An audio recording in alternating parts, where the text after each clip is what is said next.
I got a jar of nickels because I've heard so many horror stories from all of you about the guy, the person, who has all my web stuff. We're here to help you today. We want to take away the pain and help prevent it. So, Stephan and Mayana, yay! Here we go. You're awesome. It's great to be here, Susan. What a great way to start. All right, yeah. So that was Susan Finch, everybody, from Susan Finch Solutions. Thank you for getting everybody in the right mood today, because we do want to have some fun with this show.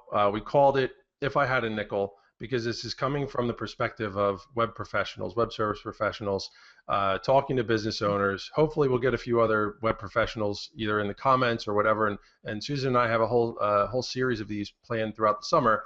So that as you get into the fall, this is really legitimately the hope here.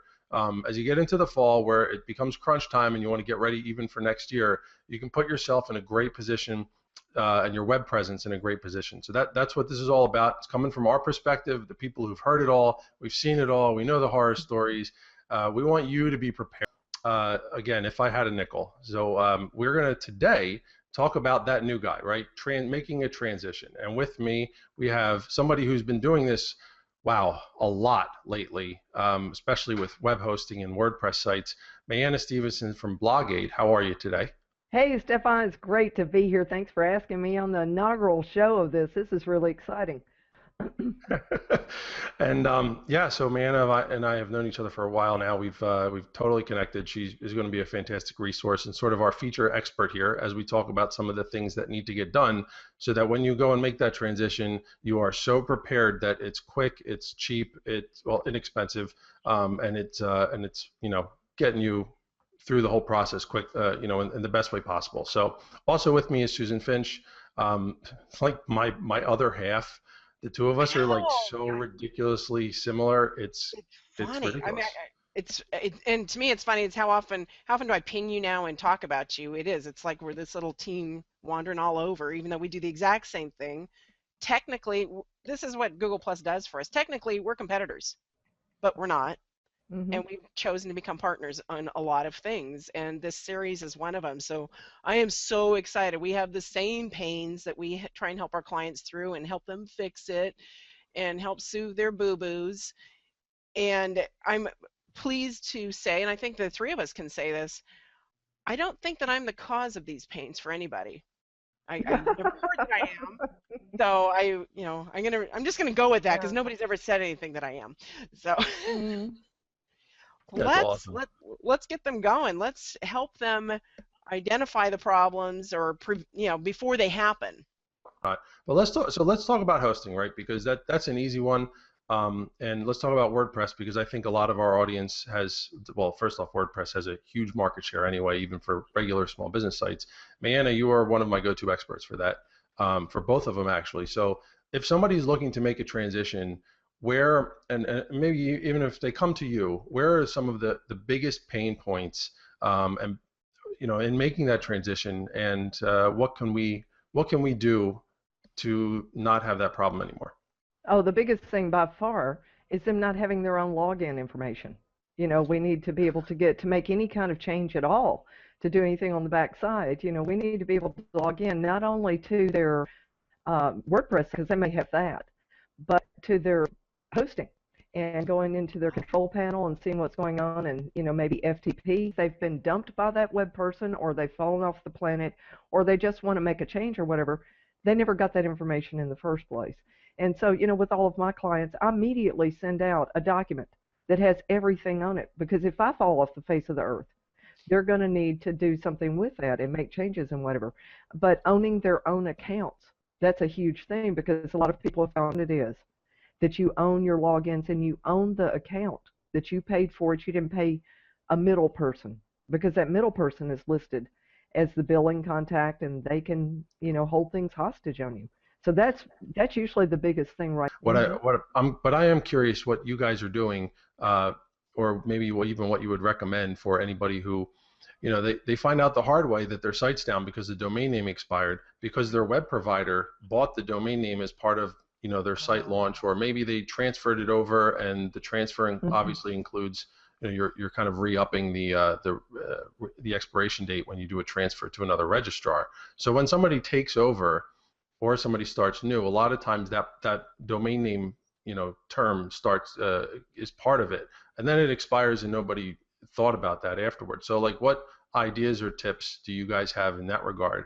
I have very strong feelings on this. So guys, check who owns your domain. Check to see who all the contacts are that the technical, the owner, and the admin. You should be at least 2 of those. And there should be an email address in there for one of them that you will never lose. I don't care if it's your Comcast, your Gmail, something else, in case your domain email goes down. That is number 1 on your checklist, because if your site goes down, your business presence goes down rather quickly. And I would also suggest maybe considering getting your domain and your hosting at 2 different companies, because if one gets hacked, the other won't. A lot of times I will still register. I'll register it in their name, sometimes even over the phone with them, but and set up. I have a couple of different accounts I'll set up as the contact for the different contact ones. And real quick too, a lot of times, so just there's 4 types of contacts, right? Susan mentioned them, but there's the registrant, which is like the owner, and then there's an administrative one, a technical one, and a billing one. And so those are the labels that you're looking for. So a lot of times somebody who doesn't really make that distinction that well, a web provider, they'll register the domain name, they'll be the registrant without even them realizing it. And they make you the administrative contact, and they're the technical contact, and maybe they make you the billing contact, and in their mind they're like, oh yeah, I got this guy's the administrator and he's the billing, so everything's all in his name, except the part where it's in his name. The registrant, that's the most important part. And to make matters slightly more confusing, you also have an account holder for wherever you're registering those domains. So if you go to a GoDaddy or even a GoDaddy reseller, you can own an account and register domains that still have somebody else or another entity as the registrant itself. So it can get a little tricky, but yeah, so just keep in mind the different types of account ownership and contacts and things like that. And hey, once a year or whatever, make sure it's up to date. And the other thing that I always recommend to people, if they are able to use their own credit cards, don't buy them for like 10 years, because you're going to be 2 credit cards at least removed from that, because they expire in 4 years. Right. Evie brings up a great comment, and she says that I often set them up and leave the URL in the cart, and then just give them the login so they can put in their own credit card information. Ignorance is not okay, and it's your business. You can't be that person. You can't say that, and we're trying to give you the keys. Yeah, I would like to speak to that too, about clients with them, walking them through. I do the same thing you do, where I'm live with them doing screen shares and walking them through it if need be. But the main thing about that too is make sure that they get a domain registrar that's easy to work with and has great support. Because if they go on the cheap and get somebody that's hard to work with, then I'm going to have to charge an arm and a leg to deal with that mess. And it's like, okay, you saved $1 a year by going with these people, and you're going to pay that hassle. Maybe they're going to go to GoDaddy or Namecheap or somebody that has reputable support as well, and make it easy on all of us as well. Plus, I want to say something about that, like GoDaddy, what you get, you get what you pay for. When you do move, propagation can take, when you migrate from a new host or something, you have to point the domain somewhere else. Propagation with GoDaddy can be done in less than 2 hours. Yep. And, it's done, and your emails aren't squirrely, and people can get to your site, and it's seamless and that kind of thing. So sometimes, other ones, they can take anywhere from 2 to 4 days. And everything's in transition, and you just kind of have to you have to freeze what's going on with your site too, during all of that. So it really cuts down when you have people who know what they're doing. It's worth paying for, because those transitions get to be seamless at that point too. And when TypePad went down, and then I forget, Bluehost went down, and because we do that dual thing like you were saying, host one place, domain somewhere else, within minutes I had a temporary site up for anybody that had an issue, at least with their contact information. And to be able to respond within a half hour to that was beautiful. And that's crazy important too, because a lot of people are, yeah, I meant to change host and now I'm down again and blah. They're always going to do it under duress. Usually when they're feeling the pain, they're going to get around to making this happen. And if they don't already have all of this contact information and login information, all the stuff that we just talked about, then we can't even go get it sometimes because things are down. To be able to have all of this kind of information in an emergency, then a tech person can come, a geek, can go in there and take care of all that for you and get you moved over, pretty well. So, but I would like to say something to that too. When your hosting is down, nobody can migrate you either. And like you said, setting up a temporary site, even with contact information, so you don't just come up with a 404 or I can't get to you or it's not loading or server error or whatever it is, 500 server error. So that's really important. Well, that's where we get into the other piece of this, beyond web host and everything else, knowing the keys, the social media keys too. Did your webmaster set up all your social media accounts too? Do you have those logins? Because I've seen it when sites go down, where do people go? It's like, well, let me go look on Twitter and see what's going on. At least you can, find other venues to message and let your customers know how they can reach you. But if you don't have those keys as well, that's make right. a list. Yeah, I want to throw a couple things out here too. Isup.me is a great little site. Just that, if something's ever down, this is like one that webmasters don't tell people about, and we're telling you about it now. But isup.me, it used to be downforeveryone.com or .net or whatever. They just changed it. So you just go to isup.me, isup.me, and you type in a domain name. You can type in Google, you can type in, whatever, and it crawls it, and just real quick to see if your internet is having a hiccup or maybe went off on break, and the problem is on your end, or if there's something bigger at play. Which I guess talk about disaster plans. That should be part of your plan, is to say, okay, where is the breakdown? Like I had a client the other day that had a breakdown, and they were there's a couple other things that people like us will do, but like trace routes and things like that, which the normal person doesn't have to worry about. But just to have a couple of bookmarked sites bookmarked where you can go and you can say, okay, is this my problem? And if it's my problem, it's okay. I'll wait 15 minutes, 20 minutes. The world's not going to end. Or do I have to make a phone call because there actually is an issue? And I used to have a client that called me all the time and used to say, oh my God, the site's down. I can't get my email. I'm like, well, where are you? I'm at a trade show. That's probably why. Your internet sucks. And that's why you can't get your email. And he's like, well, no. And the other part too is that like, I'm going in minute mode. I don't want to do that. But the other one too is understanding, like the more you understand the process, right? It might not be everybody that can't get to your website. I had a client who used to do that too. You call me frantic. Nobody can get to my website. Yes, I'm looking at it right now. So the problem is on your end. And then how bad does that make that person feel, right? You're telling them like you're an idiot because you didn't do enough due diligence. This is mean, but you're a fool because you didn't do enough due diligence. You went up to DEFCON 5. You're freaking out. Everybody has wasted a bunch of time, and maybe you just got billed for that too, depending on your relationship with the provider.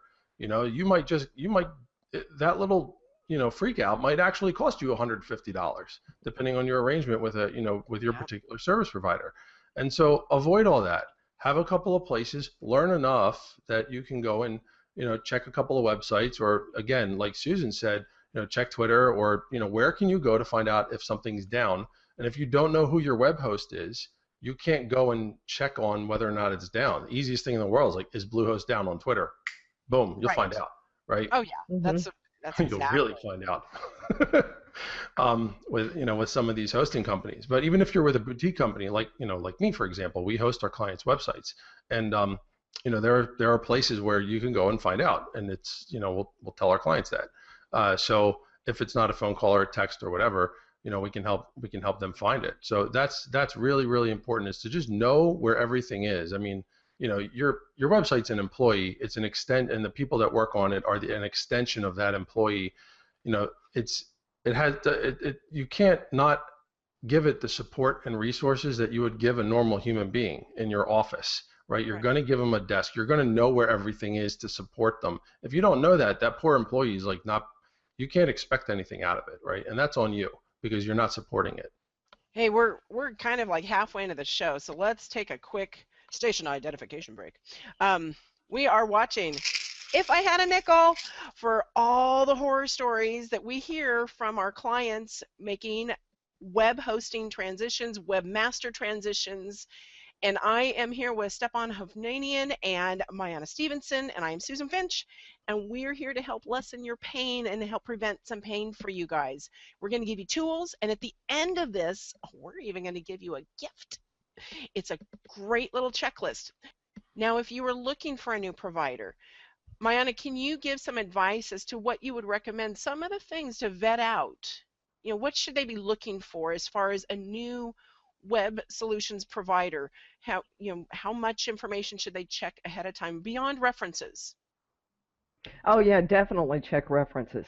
Because anybody can talk hype, and if you're a non-geek and you get on the phone with a geek, just because they have a good hold of the jargon is not an indication of competence. Just because they can talk the talk. And so you definitely want to check with their folks, and see if they're happy. And a lot of testimonials are written when the client is in the honeymoon phase. Are they still happy a year later? Go in and check with those folks and make sure, put it out on the web if you ever heard of this person and see who comes back on it and see if people rave about it. Put it out on if they've got a timeline that you can post on. The other thing is make sure that you're hiring the right kind of person, because this industry is very big and there's a lot of pieces to it. Okay, here's a horror story. So I had someone that I knew we weren't going to be a good fit. I turned down business too. It's not all up to the client either. I will turn down business if I know it's not going to be a good fit, or if I know I don't have the expertise to deliver what they want, because I want happy clients. That's my bottom line. And so I had one that was just, I just knew. I knew already this was not, and I kept trying to suggest other people or other places she could check, not just say no. But so I think there's a lot of projection on the ignorance on the part of the client saying, well, I don't understand why you can't do that. It should just be easy too. It's just all the same thing, right? And this industry is too big. Like somebody who specializes in social media is probably not going to specialize in SEO on a website. So it's really important for you to get, for clients to get their expectations in line with reality that way. And be real with people that when you hire one really good person, they're only going to be really good at just so much. Now, it may be very wide. Some people have a very narrow level of expertise. Others have a much wider. And some people like me have teams. Yeah, I want to jump in because it speaks to a couple of things, right? I mean, God, that was fantastic advice. So we have, you need to know your pain points, right? And you need to know what kinds of things this new provider has to provide you, and even if you're going to rank them or whatever. But beyond just that, there's a scalability factor here. But if you only need a certain number of things done per month, or overall, or a certain skill set, then you can find somebody that matches that skill set. And I would go beyond just the skill set. I would go into the type of work that you're making this transition because of pain points. So you want to try and find somebody who can best meet those pain points and best fix those pain points. I know I've brought on projects for specific reasons because a guy was in a bind or whatever. And if you all are considering getting a new provider, the first thing you have to make a list for, what are your pain points now with your existing one? What don't you like? What are you missing? What are you resentful about? Whatever, make that list. But come up with your list and then have somebody, again, pay somebody to give you their expert time. You want the folks like Mayana, like Stephan, like me, that have been doing this for a very long time, so we can help you make that wish list. And yeah, we'll bid on the job, most likely, maybe not. Or we will give you a list that you can go take to somebody else and have them bid on it for all these services. So then you have that. Make sure too, do you have custom programming things in your existing site? Have there been custom carts, custom scripts? Do you own that? Can you take that with you from the existing provider? Because if you can't, you're in deep doo-doo. And you're either going to have it rewritten, or sweet talk, there's that honey and vinegar thing, the existing people into packaging it up for you it might not transfer. You need to know that ahead of time. If your wish list involves a cart and things, who's going to own that code? Who's going to write the code? Can you move it again if you wanted to somewhere else? These are big questions, but you need to know this, because otherwise you're stuck and all of a sudden you're starting over from square one, even though you've had a site up for 6 years and none of the links are going to work. And we'll cover that on another show. I vet the client too, because what they think they need may not be what really needs to happen, or maybe they just don't know all the options available and they would choose something else if they did. I had a nightmare client, and they insisted on having their friend they've had for 40 years that had a hobby of having a server host the site. It wasn't their best solution, but they said, no, we have to be with him because he's the owner's friend. And it was the biggest nightmare. Could not even do a WordPress install. He says, here, just have access to the full server and you set it up. I'm like, excuse me? You have 300 clients under here and you're giving me access to your entire server? Talk about vetting something. You're hiring guys, you're hiring professionals. Don't pick your servers. Let us do it for you, please. Oh, I love the ones of my brother-in-law's in IT. He knows all about websites. You know, that one's my favorite. So no, it's that projection thing, because they know about a network doesn't mean they know anything about websites or servers or any of that, or marketing for sure. You know, any of that stuff. So yeah, you definitely do. But I vet people too, because it's like, give me a quote and it's give me the access to your site so I can go look and see what I'm dealing with. Because it's like, well, I only have 2 sites. Yeah, you've only got 2 active ones, but maybe you've got 60 that are inactive, and you're going to want me to move all this. So you want me to bid on 2, and I come back with a bid that's for 60, you know, or cleaning up the mess or whatever. And you're, why is it so high? And it's like, well, you pay me to clean up the mess while we're at it, you know. So that's part of it too. Another great comment from Evie here. Clean up your crap. URLs, SQL. Which are your databases? Themes, plugins, emails, neat and tight is the goal. I could not agree more. You definitely need somebody who knows what they're doing to help with all that stuff. And I think folks who are on shared hosting especially have grown their business over the last 6 years. If they've got something really big now, they really need to, with several sites, maybe they need to think about moving up their hosting. You know, the day between all of them, the backups are easier. Everything gets a lot easier. You know, you don't have conflicts as much. And it's really a much better thing to do if you have the traffic that warrants it. That's a good point, though. You talk about, you know, their websites and they've grown. All right, but people have also expanded. They might have the shop dot on another server, and they might have blog dot on another server, and webcast dot on another server. Mm-hmm. You guys, if it's on something that you don't own the access to in the database and have access to all that, you really don't own it. And it could go down too. And you need to make sure you've covered where all that presence is, including your SSL certificates. Mm-hmm. And I'm sorry if we're geek speaking at you guys and you don't get to ask us questions in the comments, and we'll address them later, because I know the whole cPanel topic could be a show by itself, because that's so overwhelming for a lot of people, and it's way more geekness than they want to dive into. I will charge you 3 times my normal rate to deal with something that doesn't have the brand name cPanel. It's not a generic control panel. That's a brand name, like tissues or Kleenex. Kleenex is a brand name. cPanel is a brand name, and it is so easy to work with. If somebody has a proprietary type control panel, it makes migrating away from them tricky too. It makes that more expensive. So you may save yourself $10 in the hosting, but you're going to pay through the nose for it if you ever need anything, or you need migration. Or your online presence has become so much more critical. It's crucial that your online presence is secure, that it's up, that it's accessible, all this stuff, right?